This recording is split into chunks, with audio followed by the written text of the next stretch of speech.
Assalamualaikum warahmatullahi wabarakatuh. Waalaikumsalam warahmatullahi wabarakatuh. Bagaimana kabarnya? Alhamdulillah sehat Ibu. Pada masih di kampung ya? Ibu.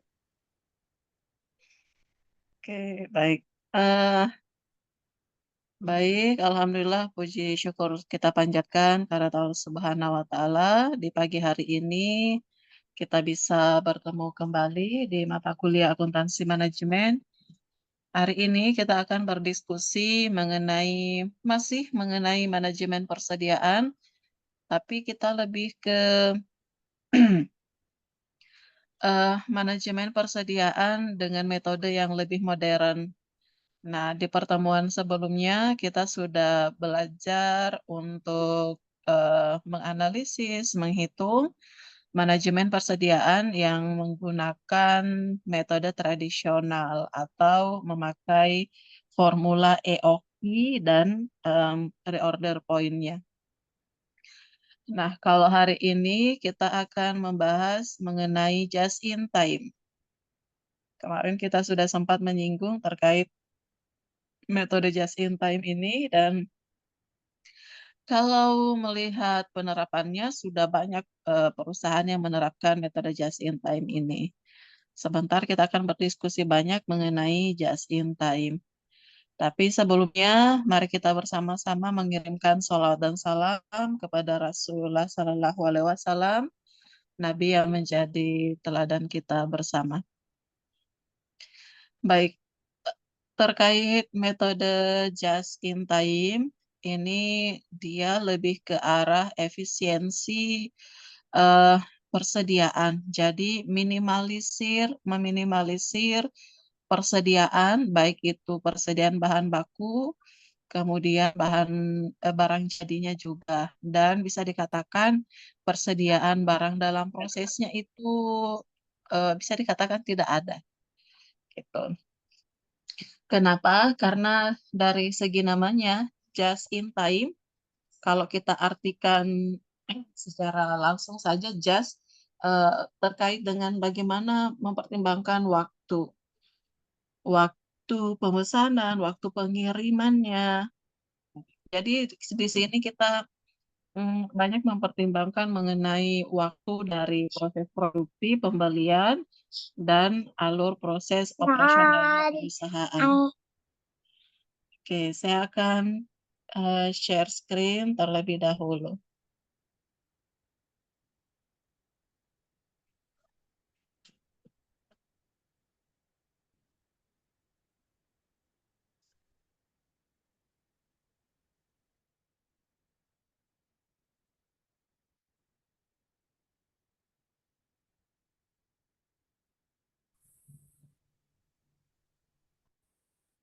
Nah, kalau diartikan secara katanya, just in time, yaitu mengenai sistem produksi tepat waktu.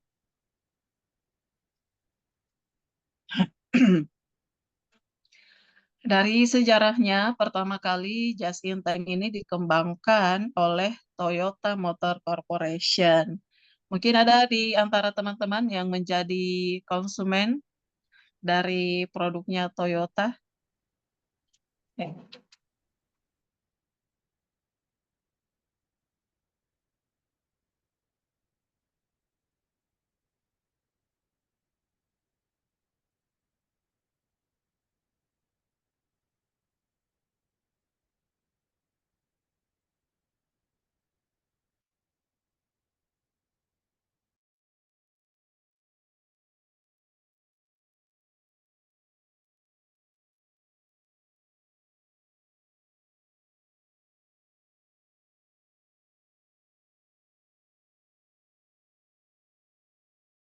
Nah, Toyota ini mengembangkan just in time.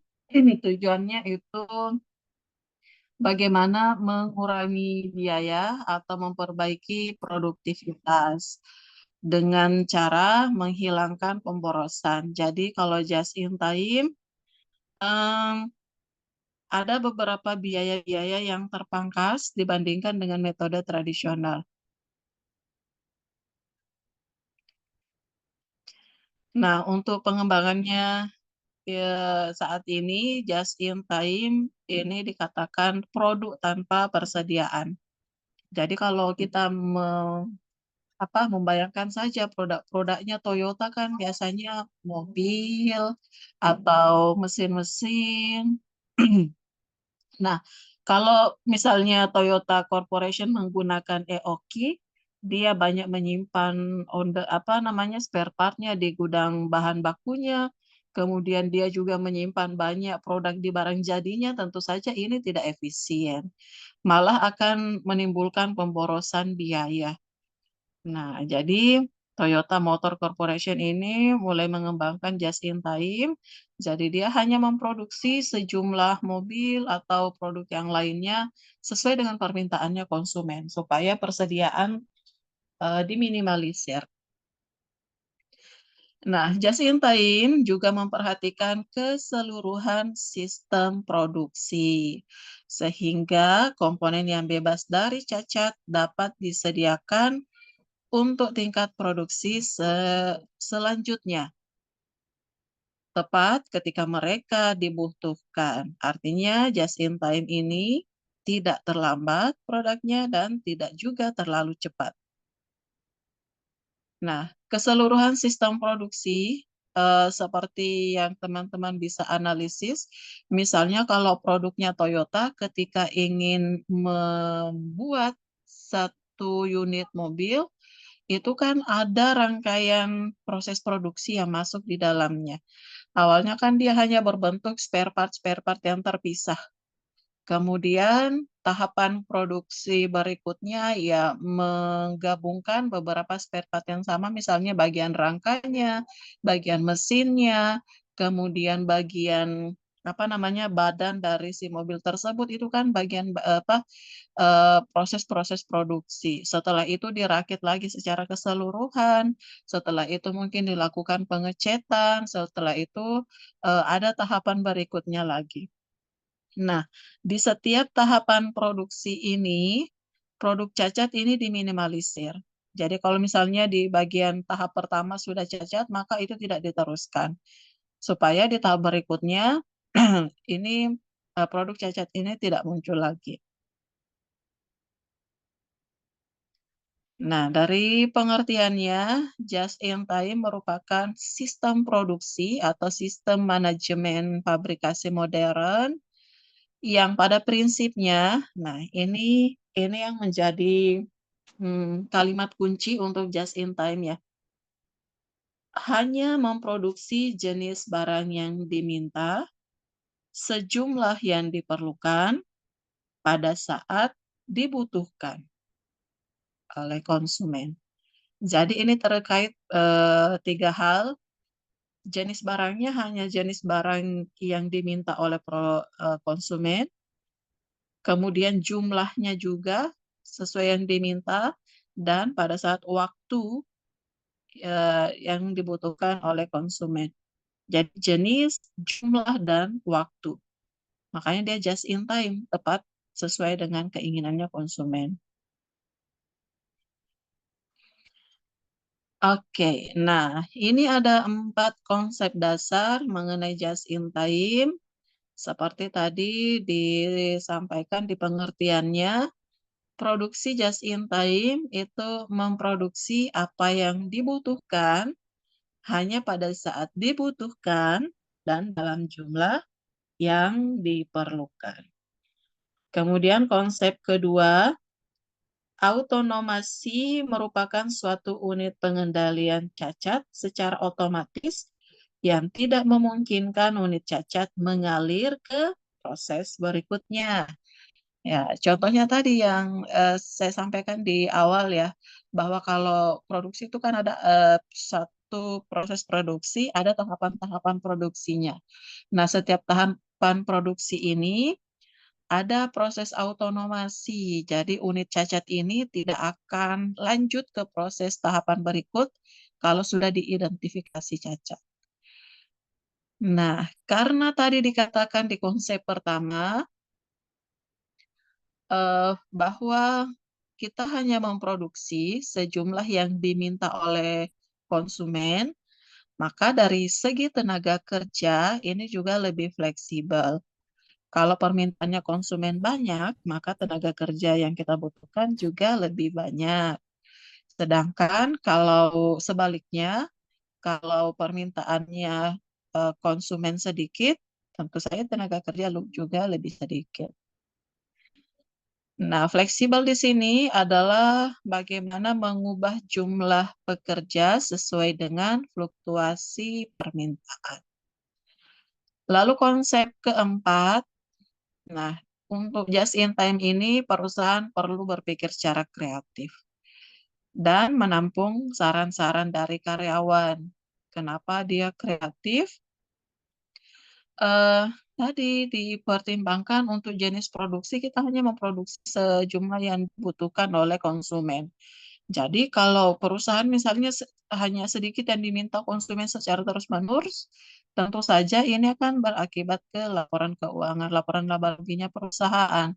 Labanya hanya sedikit. Jadi kalau dia harus berpikir kreatif, bagaimana supaya permintaan dari konsumen juga bisa lebih banyak. Nah, apa sih tujuannya perusahaan kalau dia pakai just in time? Ternyata banyak ya. Nah, ini yang ingin dicapai ketika perusahaan menerapkan just in time, zero defect, zero setup time. Jadi waktu untuk setup time-nya itu tidak ada lagi waktu untuk itu. Zero load excesses, kemudian zero handling, lalu zero quiet, zero breakdowns, dan zero lead time. Di mana masing-masing ini pasti ada biayanya semua. Nah, kalau ketujuh poin ini bisa dibuat dihilangkan, tentu saja efisiensi biaya akan bisa dicapai oleh perusahaan dan berpengaruh tentunya ke pencapaian labanya.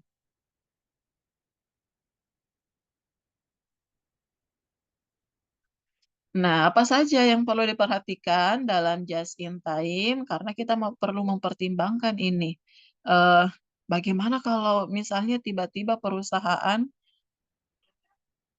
ada banyak mendapat permintaan dari konsumen. Nah, hal yang pertama yang perlu diperhatikan itu terkait aliran material yang cukup lancar, baik itu dari vendor maupun pada saat proses produksi.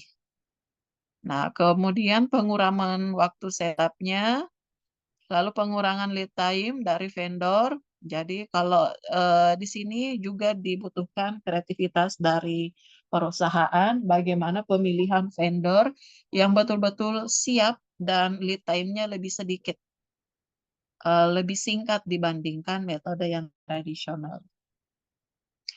Kemudian komponennya itu zero defect, lalu kontrol rantai produksi yang disiplin.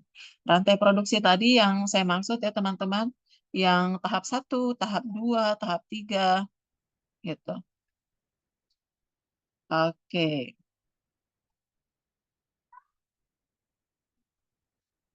Nah, ini untuk penerapan just in time, ada dua bidang fungsional di perusahaan yang bisa menerapkan just in time. Yang pertama itu bagian pembelian, kemudian bagian produksi. Pertama kita masuk dulu ke bagian pembeliannya. Nah, terkait pembelian dengan just in time, ini dapat mengurangi waktu dan mengurangi biaya yang berhubungan dengan aktivitas pembelian. Nah, bagaimana caranya? Ada beberapa poin di sini. Ada 5 poin. Poin pertama itu mengurangi jumlah pemasok. Ya, jadi ini bisa dari segi pembelian bisa mengurangi jumlah pemasok. Yang kedua, mengurangi atau mengeliminasi waktu dan biaya negosiasi dengan pemasok. Kemudian memiliki pembeli atau pelanggan dengan program pembelian yang mapan. Nah, eh, untuk program pembelian yang mapan bisa saya contohkan. Misalnya em, di pertanyaan juga tadi saya lihat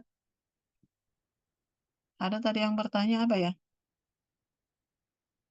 Nah, kalau yang dimaksud dengan program pembelian yang mapan begini teman-teman. Contohnya tadi yang perusahaan Toyota toh, dia kan misalnya produksi Alphard, merek Alphard.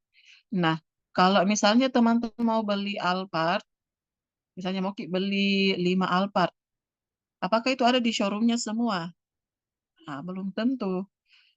Nah, ini biasanya kita inden ya atau PO dulu terlebih dahulu.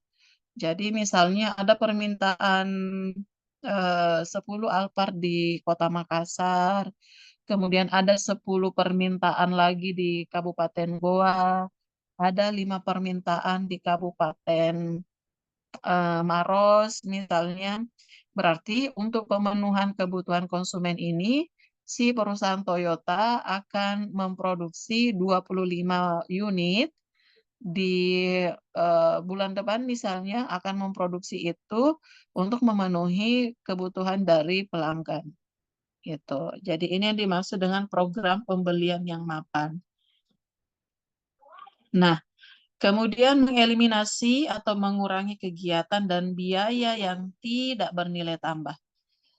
Jadi untuk silakan nanti teman-teman mencari contoh soal terkait just in time. Nah, di contoh soal itu teman-teman akan melihat bagaimana menganalisis proses produksi perusahaan, kemudian menganalisis mana yang bernilai tambah, mana yang tidak bernilai tambah. Yang ada value add-nya, yang tidak ada value add-nya juga. Jadi ini yang menjadi pertimbangan kalau di just in time. Jadi kalau tidak ada nilai tambahnya, dikurangi saja biayanya. Mengurangi waktu dan biaya untuk program-program pemeriksaan mutu. Kenapa? Karena di setiap proses produksinya tadi kan sudah ada pengecekan mutunya. Yang cacat itu tidak dilanjutkan lagi.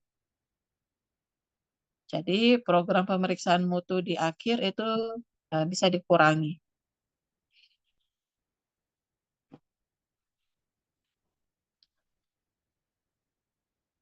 Kalau ada yang mau bertanya, silakan dicatat saja dulu atau sebentar kita diskusi ya.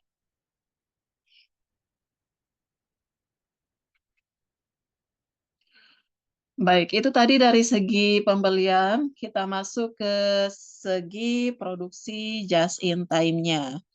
Nah, sistem penjadwalan kalau produksi just in time ini terkait dengan bagaimana perusahaan menjadwalkan produksi komponen atau produk yang tepat waktu, tepat mutu, dan tepat jumlahnya sesuai yang diperlukan oleh tahapan produksi berikutnya. Jadi kan masing-masing tahapan ini ada kebutuhannya gitu. Jadi perlu dipertimbangkan ketepatan waktu, ketepatan mutu, dan ketepatan jumlahnya. Sesuai dengan pemenuhan permintaan pelanggan. Nah, bagaimana caranya just in time ini dapat mengurangi biaya produksi? Yang pertama, mengurangi atau meniadakan barang dalam proses. Gitu. Jadi sudah masuk ke gudang bahan baku, diproduksi, produksi langsung selesai, masuk ke barang jadi. Tidak ada lagi barang dalam proses. Karena untuk proses produksinya kan mengalir terus. Mengurangi atau meniadakan waktu tunggu atau lead time-nya, mengurangi biaya setup mesin-mesin pada tahapan pengolahan produk atau workstation, lalu penyederhanaan pengolahan produk sehingga aktivitas produksi yang tidak bernilai tambah dapat dieliminasi. Nah, ini juga yang menjadi catatan bagi just in time produk yang tidak bernilai tambah. Tadi kalau di pembelian itu terkait dengan kegiatan atau biaya yang tidak bernilai tambah itu dieliminasi.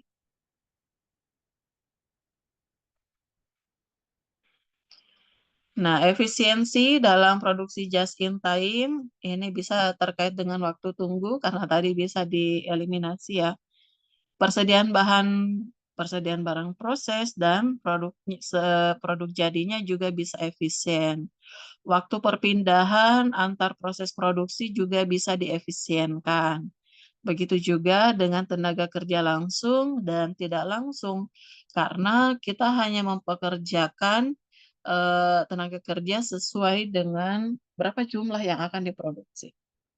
Lalu ruangan pabrik juga bisa lebih efisien karena kita mempertimbangkan jumlahnya juga. Jangan sampai kita hanya memproduksi 10 unit, ternyata kita memakai ruangan pabrik yang terlalu besar. Lalu biaya mutu dan pembelian bahan, karena kita membeli bahan sesuai dengan permintaannya saja.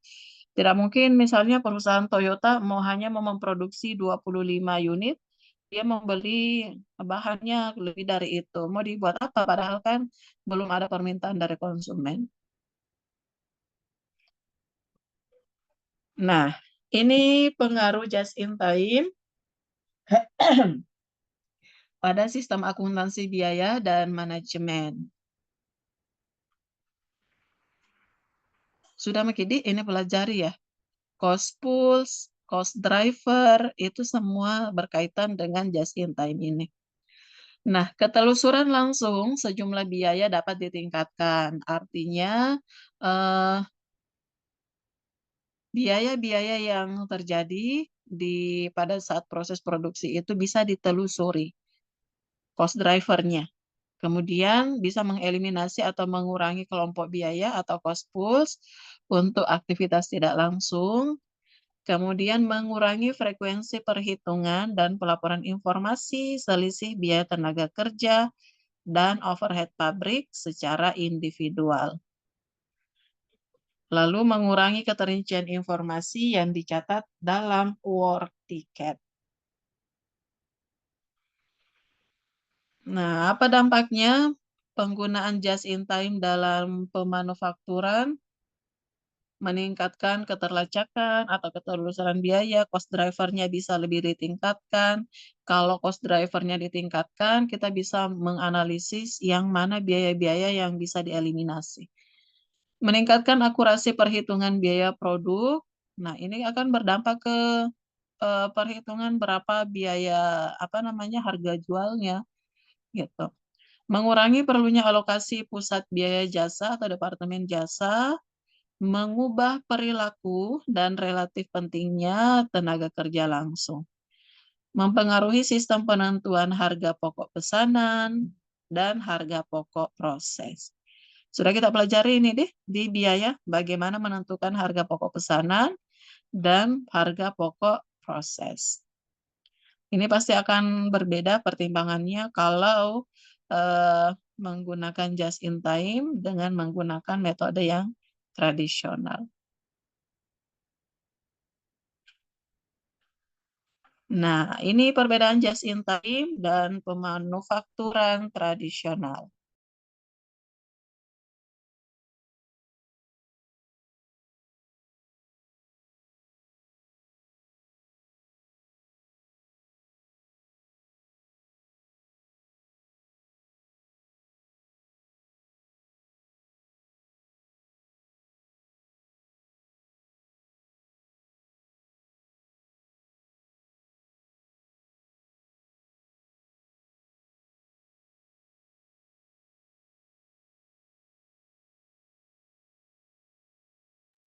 Oke.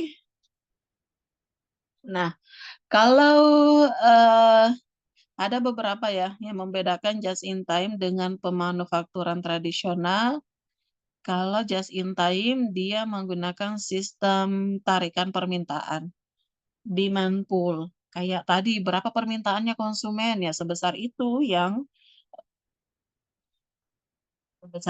diproduksi. Beberapa yang menjadi perbedaan yang terkait dengan persediaannya rendah, kalau just in time, tidak dikatakan tidak ada persediaan, tapi dia lebih rendah. Kemudian sel-sel pemanufakturan dan tenaga kerjanya itu interdisipliner. Dia dari berbagai macam kompetensi yang ada yang dimiliki oleh tenaga kerja. Kalau dia just in time. Lalu untuk just in time dia menggunakan filosofi total quality control.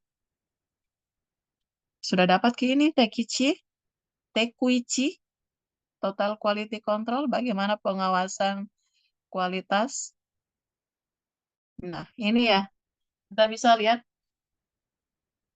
perbedaan antara just in time dan tradisional. Just in time itu sistemnya pull through, sedangkan tradisional pakai push through. Gitu.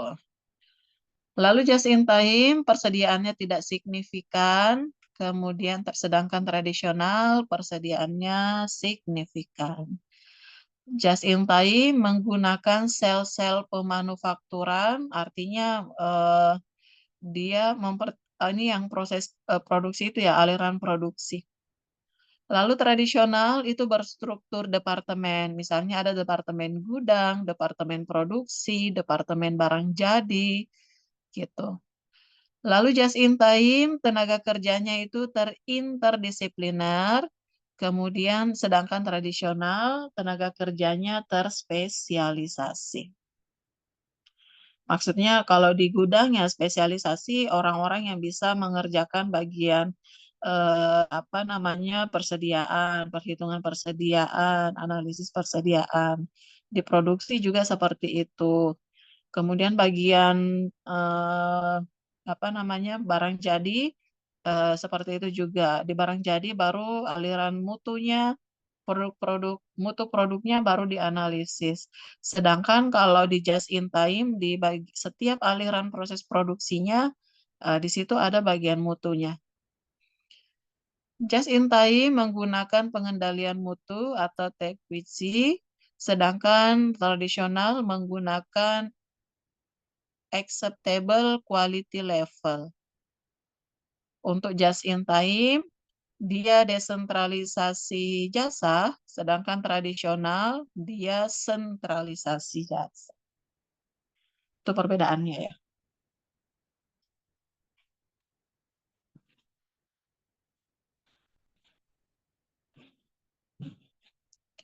Ada yang sudah searching kasus dari just in time? Bagaimana perhitungan biaya untuk just in time?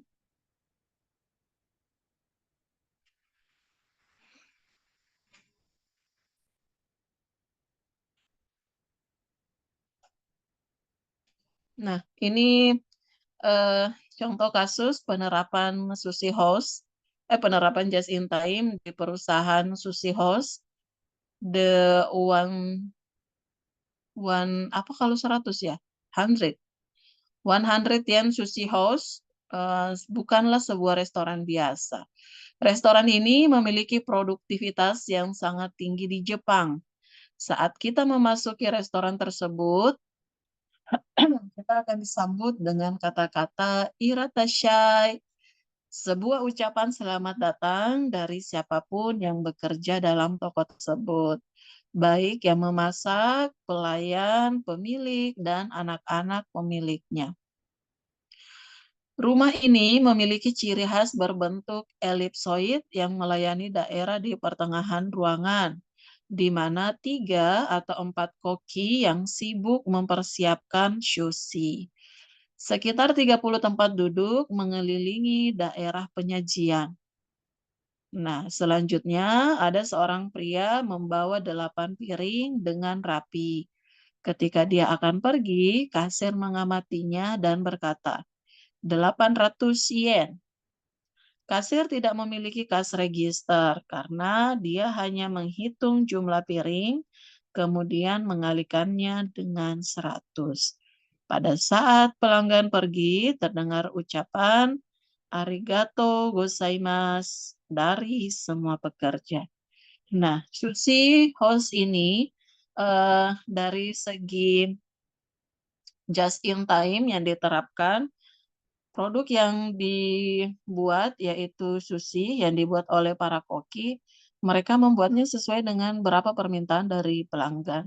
Tentu saja ini bisa meminimalisir produk-produk yang tidak laku gitu. Banyak kita lihat ya, beberapa perusahaan itu yang kalau produknya tidak laku, misalnya bakery, banyak itu yang kalau roti-rotinya tidak laku itu dia buang gitu. Itu kan bisa apa namanya berpengaruh nanti ke biayanya. Dia sudah produksi tapi tidak laku, dia buang gitu, mubazir gitu. Dia dari segi biaya pasti ada masuk perhitungannya. Nah, kalau sedangkan di Susi House ini para koki ini akan menganalisis berapa jumlah apa namanya pelanggan yang masuk ke restoran. Di situ sudah disampaikan ada sekitar 30 tempat duduk, jadi mereka bisa dan mengelilingi daerah penyajian. Jadi si koki bisa menganalisis berapa kebutuhan produk yang diinginkan oleh pelanggan gitu. Oke, terakhir dari presentasi yang saya sampaikan, untuk contoh soalnya, saya sangat mengharapkan teman-teman untuk mencari secara mandiri ya. Teman-teman kalau mencari silakan pakai kata kuncinya contoh soal just in time. Akan kelihatan di situ bagaimana perhitungan sebuah arus tahapan produksi dengan menganalisis masing-masing tahapan itu yang mana kegiatan-kegiatan yang bernilai tambah, yang mana kegiatan tidak bernilai tambah, sehingga akan didapatkan total biaya dari just in time tersebut. Baik, teman-teman, itu yang bisa saya sampaikan. Kita masuk ke sesi diskusi.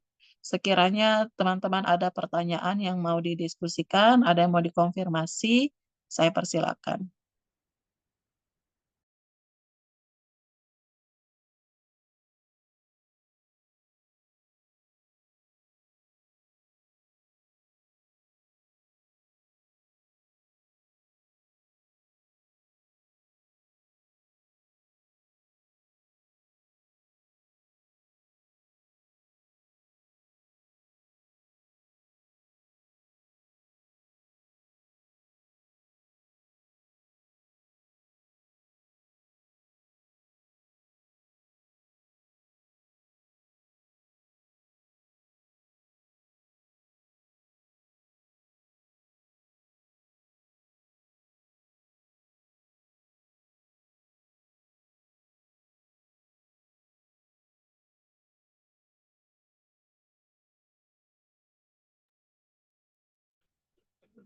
Oke, ada Fajrul, silakan, Dek.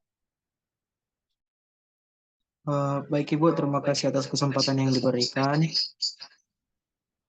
Jadi saya mau bertanya Bu soal contoh yang tadi kita terangkan yang soal restoran Cina itu, di mana belum ada penerapan sistem just in time-nya itu Bu, atau bagaimana?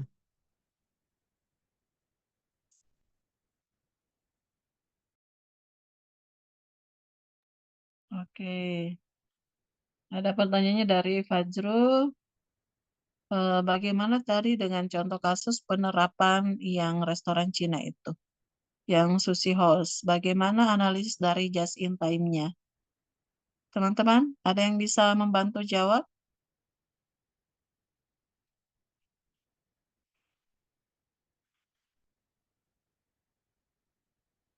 Silakan raise hand jika ada yang membantu jawab.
Bagaimana yang lain?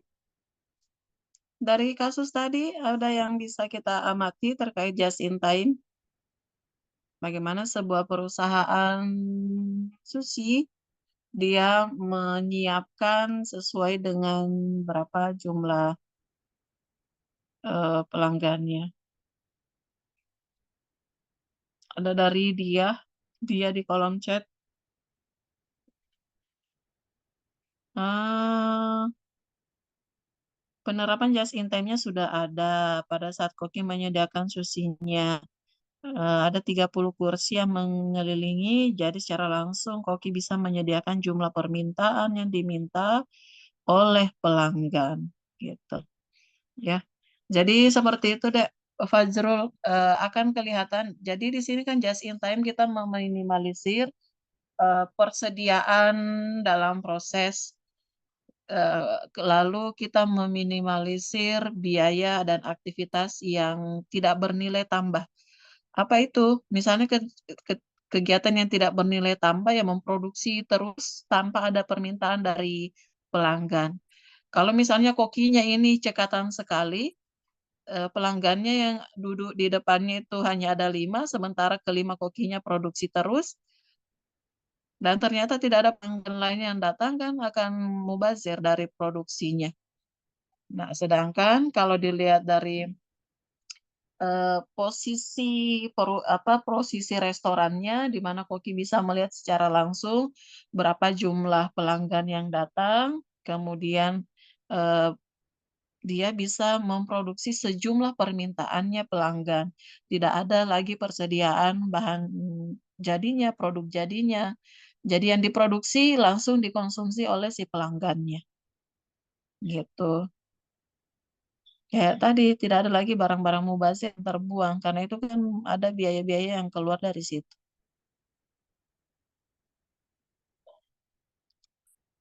Begitu, Fajrul. Bagaimana, Dek?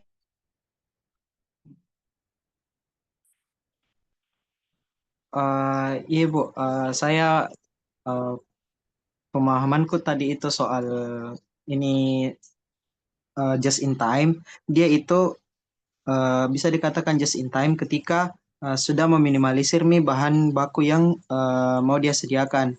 Nah, di penjelasan kasus ini tadi Ibu, saya tidak baca di mana keterangan tentang penghematan biaya bahan bakunya Ibu.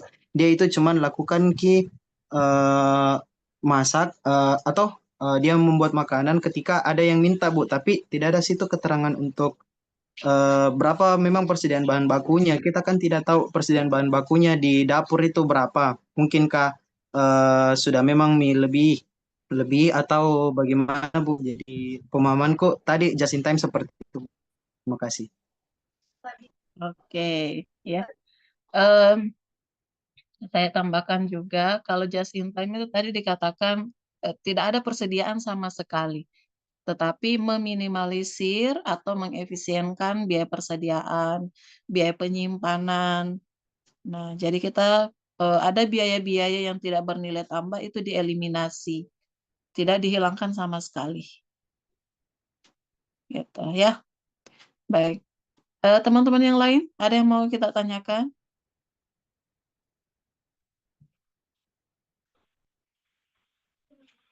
Ada dia, silakan dia. Terima kasih Bu. Berarti ini sistem just in time sama ki dengan sistem PO Bu. Pre-order ya, PO pre-order. Iya, iya. Ya, kita mungkin kalau awamnya kita lebih kenal dengan sistem PO. Nah, kayak tadi yang saya contohkan pembelian Toyota Alphard, misalnya itu di PO dulu. Biasanya kalau PO itu kan sudah pasti nih permintaannya dari pelanggan. Ada permintaan pelanggan yang sudah mapan. Jadi kita memproduksi sejumlah berapa yang di PO-kan dari bagian marketingnya kita gitu. Nah, kalau misalnya ada 10 yang PO, kita produksi sebanyak 10 itu. Kalau misalnya setelah masuk masuk data PO-nya 10, ternyata ada lagi yang mau PO, yaitu masuk ke rencana produksi bulan sebelumnya. Makanya kadang itu ada dikatakan POTA itu nanti datang 1 bulan lagi atau 2 bulan lagi, 3 bulan lagi, karena perencanaan produksinya mereka sudah matang. Jadi gitu, kita dapat mungkin misalnya kalau pesan sekarang, mungkin kita dapatnya 3 bulan lagi karena masuk ke list produksi untuk bulan ketiga dari sekarang.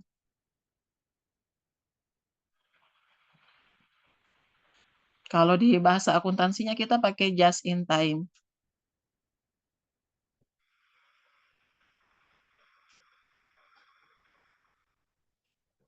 Bagaimana, Dek? Iya, Bu. Ada lagi, teman-teman?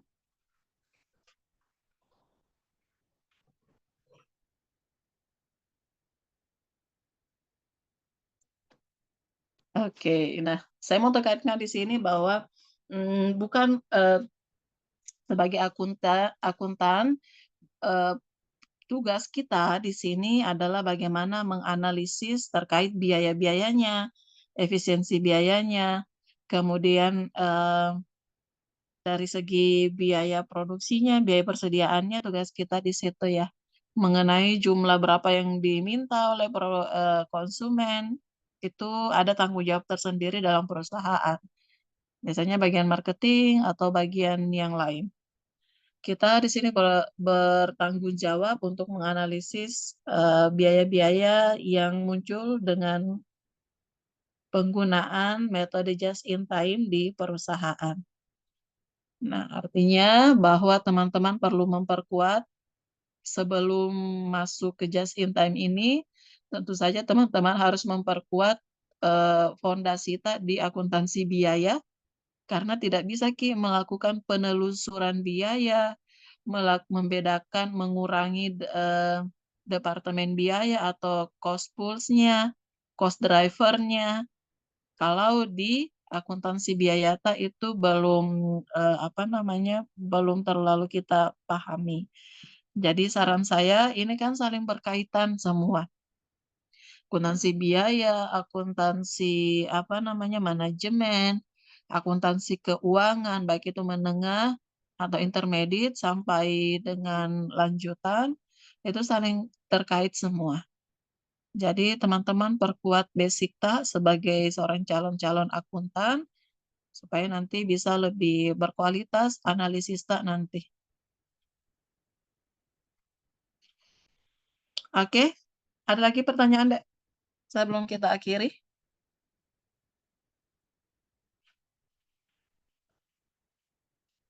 Oke, kalau tidak ada, kita cukupkan pertemuan hari ini. Terima kasih semua atas perhatiannya. Hari ini merupakan pertemuan terakhir kita di mata kuliah akuntansi manajemen. Kita sudah selesai mendiskusikan 7 berapa topik ya kita bahas untuk akuntansi manajemen. Ada 3 atau 5 ya. Kita selesaikan dalam 7 pertemuan. Semoga apa yang kita bahas bersama bisa kalian pahami, nanti bisa dimanfaatkan ke depannya.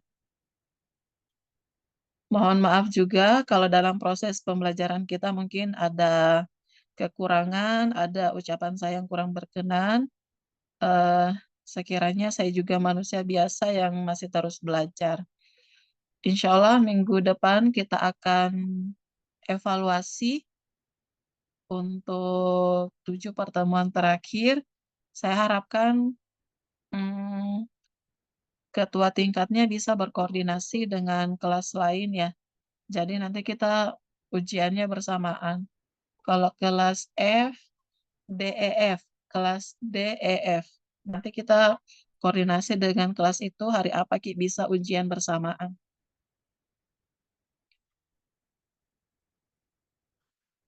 Oke, lalu teman-teman ada satu yang menjadi pesan saya, jika ada kendala selama 7 pertemuan ini, kita sampaikan memang, karena nanti setelah naik nilai di SIA, saya tidak mau menerima komplain lagi. Kalau sekarang saya masih terbuka, silahkan Ki bertanya ke ketua tingkat mengenai kehadirannya, mungkin ada yang tidak sesuai atau ada hal-hal ini, atau langsung ke saya juga bisa. Karena kalau sudah naik nilai tak ke SIA, saya sudah tidak terima lagi mengenai komplain nilai. Oke, cukup, Dik. Terima kasih sekali lagi semuanya. Selamat beristirahat. Assalamualaikum warahmatullahi wabarakatuh. Waalaikumsalam warahmatullahi wabarakatuh. Terima kasih Ibu. Terima kasih, Bu. Terima kasih semuanya.